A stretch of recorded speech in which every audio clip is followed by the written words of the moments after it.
প্রিয় শিক্ষার্থীবৃন্দ, আজকে আমি তোমাদের জন্য একটি ক্লাস নিয়ে আসছি একাদশ ও দ্বাদশ শ্রেণীর রসায়ন প্রথম পত্র গুণগত রসায়ন অধ্যায়ের দ্রাব্যতা অংশ। দ্রাব্যতা বোঝার আগে আমাদেরকে একটা বিষয় বুঝতে হবে, সেটি হলো মিশ্রণ।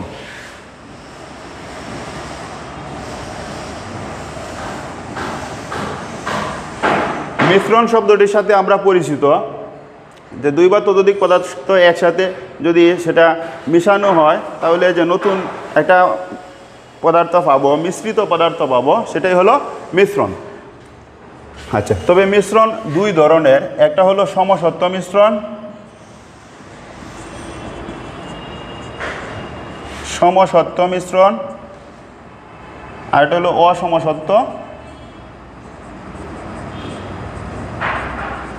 মিশ্রণ।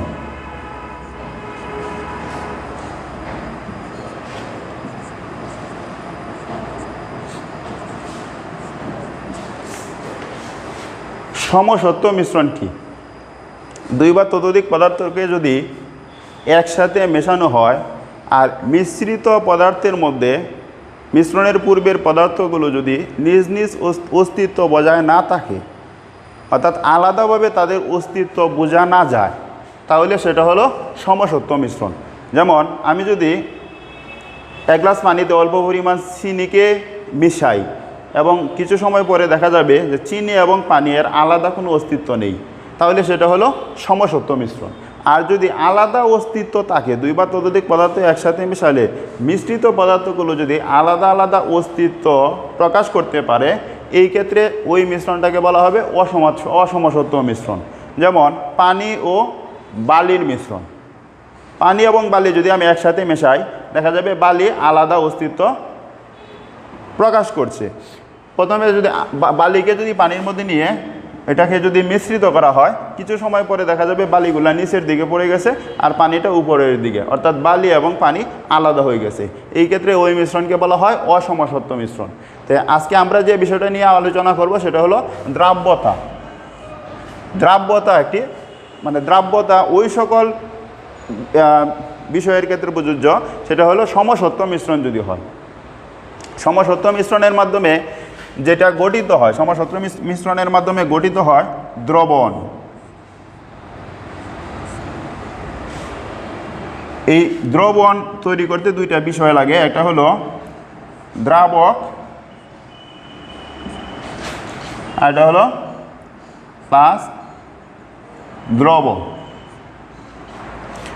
দ্রবণ প্রস্তুত করতে লাগে দ্রাবক প্লাস দ্রব। এখানে দ্রাবকের পরিমাণটা বেশি থাকে আর দ্রবের পরিমাণটা তুলনামূলকভাবে কম থাকে। তবে সব ক্ষেত্রে দ্রাবকের পরিমাণ বেশি থাকবে, দ্রবের পরিমাণ কম থাকবে, এটা অবশ্য সত্যি না। কোনো কোনো ক্ষেত্রে দ্রবের পরিমাণও বেশি থাকতে পারে। মোট কথা, দ্রাবক হলো যার মধ্যে দ্রবীভূত হবে, আর দ্রব হলো যে দ্রবীভূত হবে, সেটা হলো দ্রব। আজকে আমরা যে বিষয়টা পড়তে যাচ্ছি সেটা হলো দ্রাব্যতা। দ্রাব্যতা হলো যে এইরকম একটা দ্রবণ প্রস্তুত করি, যদি দ্রবণের মধ্যে 100 গ্রাম দ্রাবক থাকবে, 100 গ্রাম প্লাস দ্রব থাকবে প্রয়োজনীয় পরিমাণ, ধরে নিলাম 1 গ্রাম, এবং এর ফলে যে মিশ্রণটা উৎপন্ন করবে সেটা হবে সমসত্ব মিশ্রণ। সমসত্ব মিশ্রণ। এবং এই দ্রবণটা হবে সম্পৃক্ত দ্রবণ। সম্পৃক্ত দ্রবণ। আমি বিষয়টা আরেকটু ক্লিয়ার করি যে এইরকম একটা দ্রবণ আমি তৈরি করব, যে দ্রবণের মধ্যে দ্রাবক থাকবে 100 গ্রাম, দ্রব থাকবে প্রয়োজনীয় পরিমাণ, যতটুক দ্রব যোগ করলে ওই দ্রবণটা সম্পৃক্ত দ্রবণ হবে। যতটুক দ্রব যোগ করলে ওই দ্রবণটি একটি সম্পৃক্ত দ্রবণে পরিণত হবে। তো সম্পৃক্ত দ্রবণ জিনিসটা কি, আমি যদি একটা বিষয় একটু উদাহরণের মাধ্যমে পরিষ্কার করি, যে কি পরিমাণ দ্রব একটা দ্রাবকের মধ্যে সর্বোচ্চ পরিমাণে দ্রবীভূত হইতে পারে। আমি এক গ্লাস পানিতে চিনি বা লবণ দ্রবীভূত করতেছি, এটা অল্প অল্প করে বৃদ্ধি করতেছি, দ্রবের পরিমাণ বৃদ্ধি করতেছি। একটা সময় হবে যখন আর দ্রব নতুন করে দ্রবীভূত হবে না। তো সর্বোচ্চ যত গ্রাম দ্রবীভূত হইতে পারে তত গ্রাম যদি দ্রবীভূত থাকে, যেমন 100 গ্রাম পানিতে সোডিয়াম ক্লোরাইডের দ্রাব্যতা অর্থাৎ সর্বোচ্চ পরিমাণ দ্রবীভূত হইতে পারে 37 গ্রাম। 37 গ্রাম অর্থাৎ 37 গ্রাম যদি দ্রবীভূত থাকে তাহলে আমি এই দ্রবণটাকে বলবো সম্পৃক্ত দ্রবণ। যদি তার চাইতে যদি কম দ্রবীভূত থাকে, এই 37 গ্রামের চাইতে যদি কম দ্রবীভূত থাকে, এই ক্ষেত্রে আমি ওই দ্রবণটাকে বলবো অসম্পৃক্ত দ্রবণ।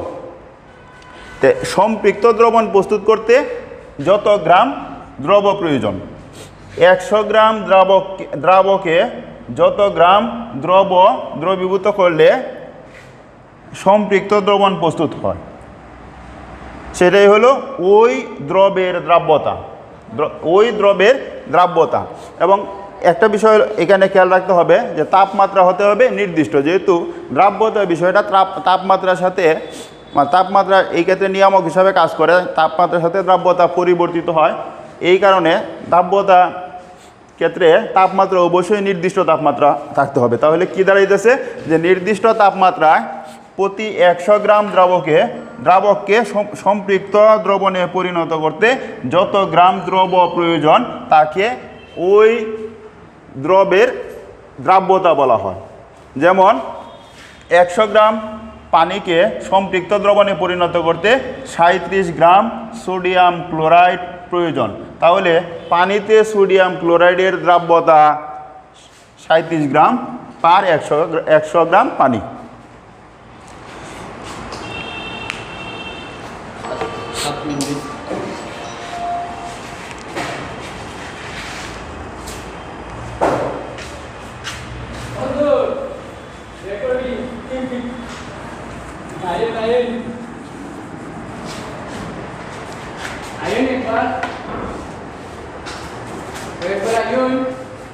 ধরি একটি নির্দিষ্ট দ্রবণের পরিমাণ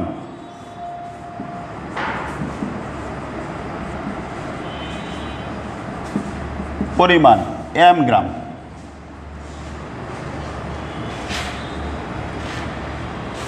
দ্রবের পরিমাণ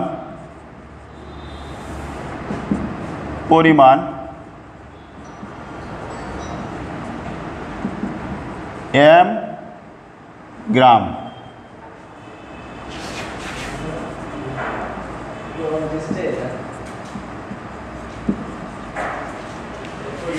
তাহলে দ্রাবকের পরিমাণ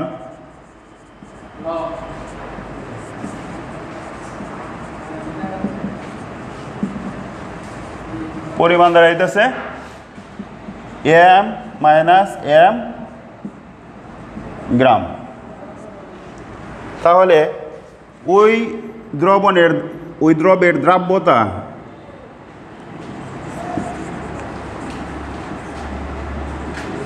দ্রাব্যতাকে আমরা S দ্বারা প্রকাশ করি। S সমান কি দাঁড়াইতেছে? S সমান হলো m/m - m × 100 গ্রাম। অর্থাৎ নিচে হলো দ্রাবকের পরিমাণ, গ্রামে প্রকাশিত দ্রাবকের পরিমাণ, উপরে হলো গ্রামে প্রকাশিত দ্রবের পরিমাণ ফুলন 100 গ্রাম। এই ক্ষেত্রে আমি যদি ওই দ্রবের পরিমাণ এবং দ্রাবকের পরিমাণ যদি এখানে বসিয়ে দেই তাহলে যেটা পাবো সেটাই হলো এই দ্রবণে ওই দ্রবের দ্রাব্যতা।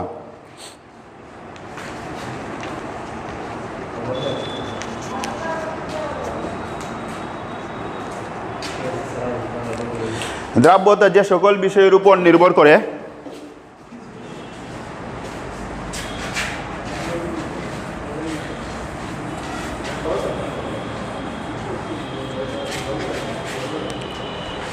অর্থাৎ কোনো একটি নির্দিষ্ট দ্রাবকে কোনো নির্দিষ্ট দ্রবের দ্রাব্যতা যে সকল বিষয়ের জন্য বৃদ্ধি অথবা হ্রাস পেতে পারে সেগুলো হলো দ্রাবকের প্রকৃতি,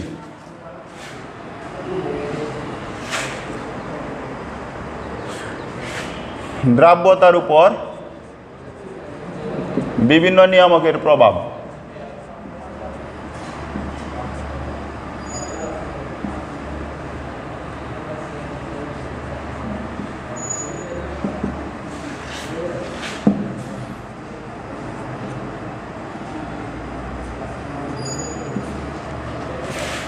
এক নাম্বার, দ্রাবকের প্রকৃতি।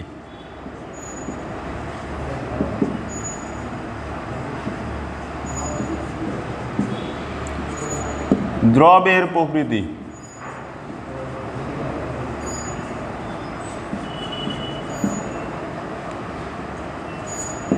তাপমাত্রার প্রভাব।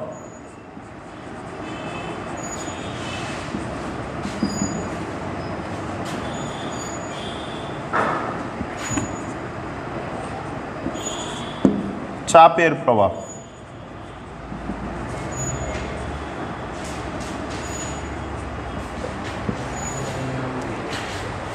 ওই চারটি বিষয় দ্রাব্যতার, এই চারটি বিষয় ওই দ্রাব্যতার উপর প্রভাব বিস্তার করতে পারে।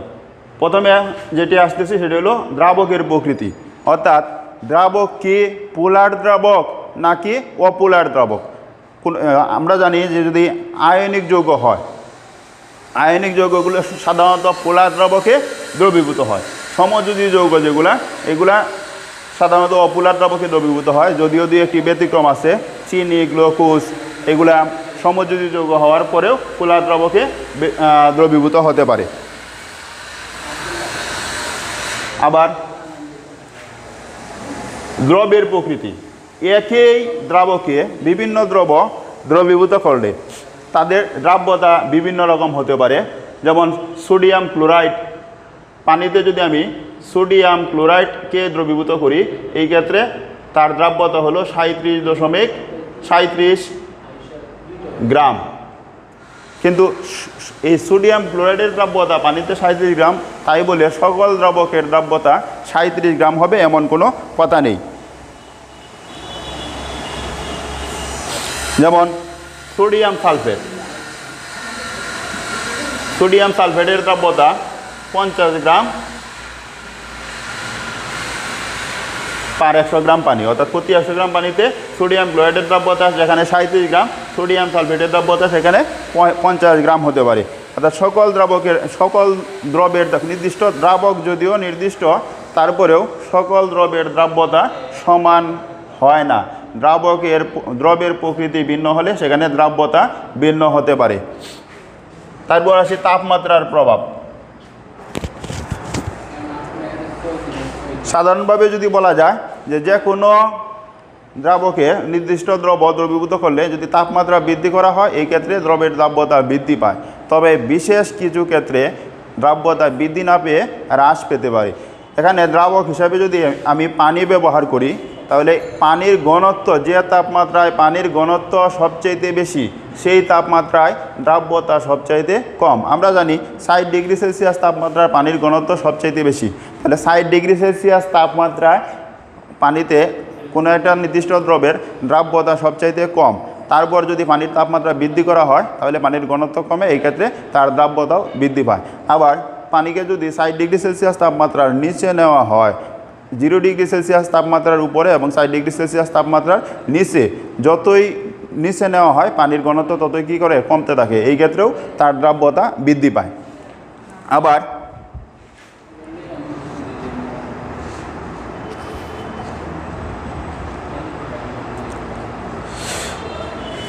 সোডিয়াম সালফেট ডেকাহাইড্রেট, সোডিয়াম সালফেট ডেকাহাইড্রেট, এই যৌগের ক্ষেত্রে দেখা যায় 32 ডিগ্রি সেলসিয়াস তাপমাত্রা পর্যন্ত দ্রাব্যতা বৃদ্ধি পায়। তারপর 32 ডিগ্রি সেলসিয়াস তাপমাত্রার উপরে গেলে আবার দ্রাব্যতা হ্রাস পায়। এর কারণ হলো 32 ডিগ্রি সেলসিয়াস তাপমাত্রার উপরে গেলে তার এই যে হাইড্রেটেড অবস্থায় পানি অংশটা আছে, সেই পানি অংশটা আর থাকে না, সেটা নিরোধিত হয়ে যায়। তখন শুধুমাত্র সোডিয়াম সালফেট থাকে। সোডিয়াম সালফেটের মিশ্রণ, এটা তাপ উৎপাদী প্রক্রিয়া হওয়ার কারণে এই ক্ষেত্রে সোডিয়াম সালফেটের দ্রাব্যতা হ্রাস পায়। অর্থাৎ 32 ডিগ্রি সেলসিয়াস তাপমাত্রার উপরে গেলে সোডিয়াম সালফেট ডেকাহাইড্রেট এর দ্রাব্যতা হ্রাস পায়।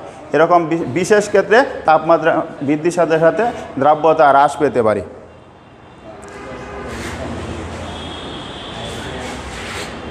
এরপর চাপের প্রকৃতি। চাপের প্রকৃতি শুধুমাত্র দ্রাবক যদি হয় তরল এবং দ্রব যদি হয় গ্যাসীয়, এই ক্ষেত্রেই প্রযোজ্য, অন্য কোনো ক্ষেত্রে চাপের প্রভাব নেই। আমি আবার বলি যে দ্রাবক যদি হয় তরল এবং দ্রব যদি গ্যাসীয় হয়, এই ক্ষেত্রে শুধুমাত্র চাপের প্রভাব বিদ্যমান, অন্য ক্ষেত্রে চাপের প্রভাব নেই। যেমন আমরা কোমল পানীয় পান করি, পেপসি, 7 আপ এগুলা পান করি, এগুলাতে আমরা জানি কি এগুলো আসলে হলো উচ্চচাপে দ্রবীভূত পানিতে উচ্চচাপে দ্রবীভূত কার্বন ডাইঅক্সাইডের দ্রবণ। আমরা যখন বোতলের মুখ খুলি তখন ওই চাপটা কমে যায়, তখন বুদবুদ আকারে কার্বন ডাইঅক্সাইড বেরিয়ে যায়, অর্থাৎ চাপ কমে গেলে দ্রাব্যতা কমে যায়, চাপ বেশি হলে দ্রাব্যতা বেশি হয়। আচ্ছা, তো এই চাপ কমে গেলে দ্রাব্যতা কমে যায়, অর্থাৎ চাপ কমলে দ্রাব্যতা কমতেছে, চাপ বাড়লে দ্রাব্যতা বাড়তেছে। ওই দ্রাব্যতার সাথে চাপের সম্পর্কের উপর ভিত্তি করে বিজ্ঞানী হেনরি একটি সূত্রের অবধারণা করেন, সেটি হলো চাপ বৃদ্ধি করলে দ্রাব্যতা বৃদ্ধি পায়, অর্থাৎ নির্দিষ্ট তাপমাত্রায় কোনো নির্দিষ্ট দ্রাবকে কোনো দ্রবের দ্রাব্যতা তার উপর আরোপিত চাপের সমানুপাতিক, অর্থাৎ চাপ বৃদ্ধি করলে দ্রাব্যতা বৃদ্ধি পায়, চাপ হ্রাস করলে দ্রাব্যতা হ্রাস পায়। হেনরির সূত্র নির্দিষ্ট কিছু দ্রবণের ক্ষেত্রে প্রযোজ্য, অর্থাৎ